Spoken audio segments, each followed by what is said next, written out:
Hey there, welcome back to Andrew's story.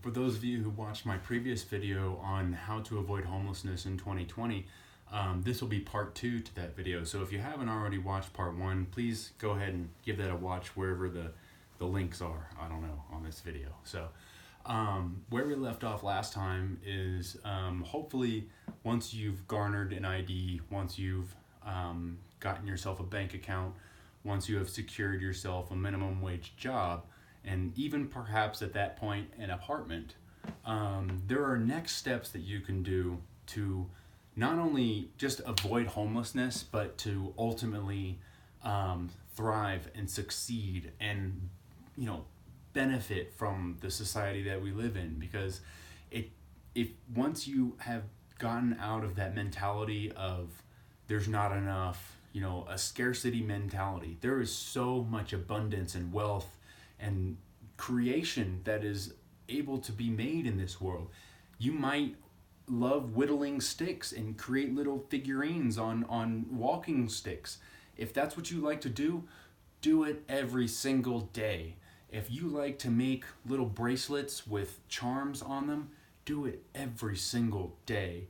Get better at it. Do it and just learn to love what you do and find a way for people to purchase those things from you. So if you have a skill that you can, generate into a business, that sort of thing. But that's not really where I want to go with this video. What I want to talk about next is like the next step. So let's say you have a job, you're working 2 jobs, as a dishwasher at one restaurant, and maybe even as a bartender or a server or a busboy at another restaurant. Let's say you make minimum wage, about roughly $15 an hour when you combine the two.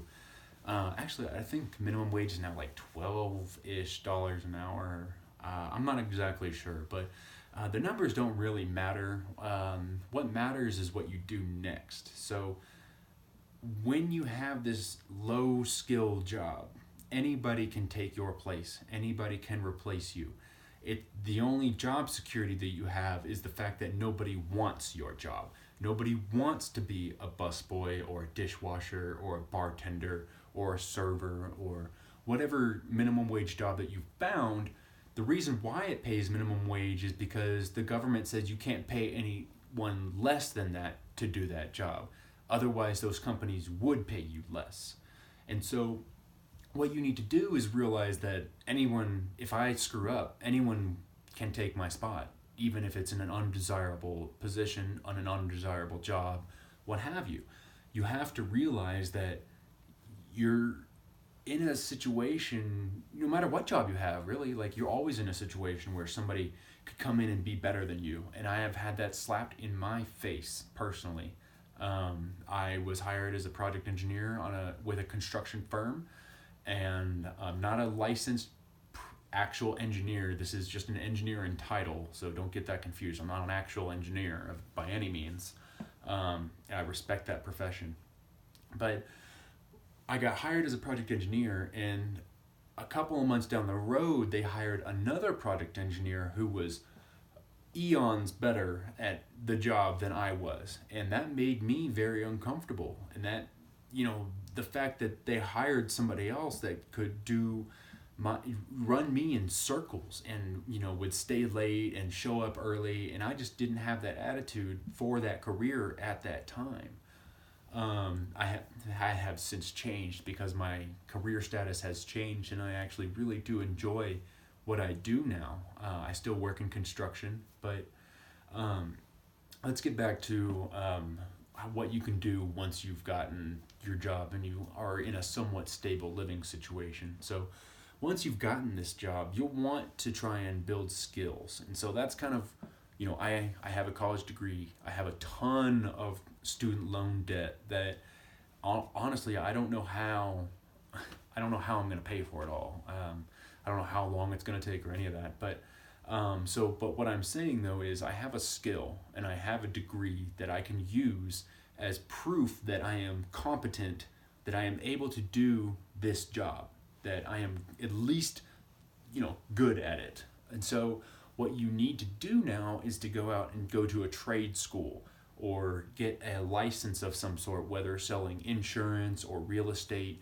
or so what other product. You need to find a skill that you can learn that will present backup documentation such as a degree or a license, because degrees and licenses will get you into higher paying positions. It is hard. It is not easy. It is mentally taxing, and you are not going to want to do it sometimes. Other times, it'll be super easy for you to whiz through your schooling and just to have a great day. But you have to realize that just because something is difficult and that you don't want to do it right then and there doesn't mean that you don't have the capacity to be able to do it, because you do. Everyone has the capacity to go to school, whether it be a college or a trade school or a university. Everyone has the capacity to graduate. It's about taking little tiny steps every single day consistently. It's not about procrastinating the entire year and then doing everything all at once at the very end. That is, you are setting yourself up for failure. The best way to learn in trade schools and colleges and universities is for you to go, okay, I have all this ton of homework that I need to get done by next week. So that means I have 7 days. And if I wait until the last day, it's going to take me all day to finish all this homework. But if I do a little bit every single night, then by the end of the week, it'll all be done. And it won't have felt like you spent a lot of time.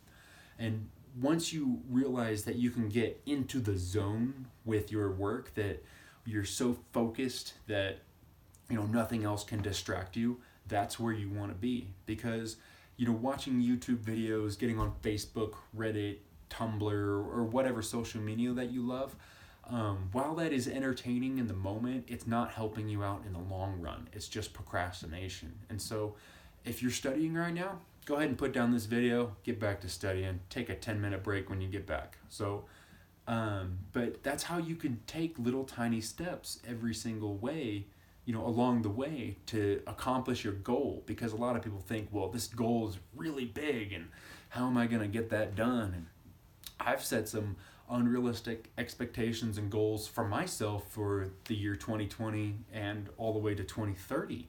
And I have to set unrealistic goals so that I at least, if I try, then, like they say, if you shoot for the moon, you'll land among the stars if you don't make it to the moon. And so that's really encouraging. That's the kind of mentality that you need to try and move forward in this world, because ultimately it's hard, it's difficult, but you have to accept that.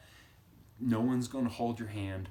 I'm here to help you as much as I can. I would love to hold your hand, but that's not how growth happens. You don't hold your children's hand every single day and make sure they don't fall. They have to fall and scrape their knees. They have to learn.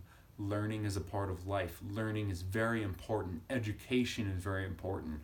So if you're homeless, or if you're at the poverty line, or if you're just above the poverty line, making less than $50,000 a year, or if you're struggling, no matter if you're a millionaire, because there are millionaires that struggle with financial, accounting and balancing their books and everything like that, you have to stay focused. Stay focused and understand that, yeah, things are going to hurt. You're going to do things that you don't want to do. I have something to do that I don't want to do, and I don't want to do it until I move out of this apartment, which is going to be as soon as possible. But I know I have a responsibility, and I have a plan to get it done. So that's what you need to have to do for yourself, is to have a plan and to be focused and to take tiny steps every single day.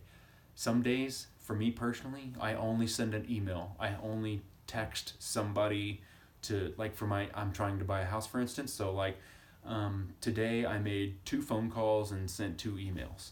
And that probably took about 20-30 minutes. It helped me tremendously, because I, in return, got follow-up emails and phone calls from people that are trying to help me buy a home, my realtor and my lender. And so, I'm trying to do something small every single day. Even these YouTube videos are something small that I'm doing every single day to try and improve my living situation. So I hope this has given you some hope for yourself as well.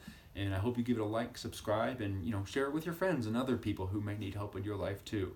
And I would hope that I can stick around long enough for you to help you as much as you want. Please, if you have any questions, leave them in the comments below, and I'll try and help you out as much as I can with the experience that I have. So without any other comments or anything else, I hope you all have a great day. Please like, share, and subscribe, and I'll see you next time.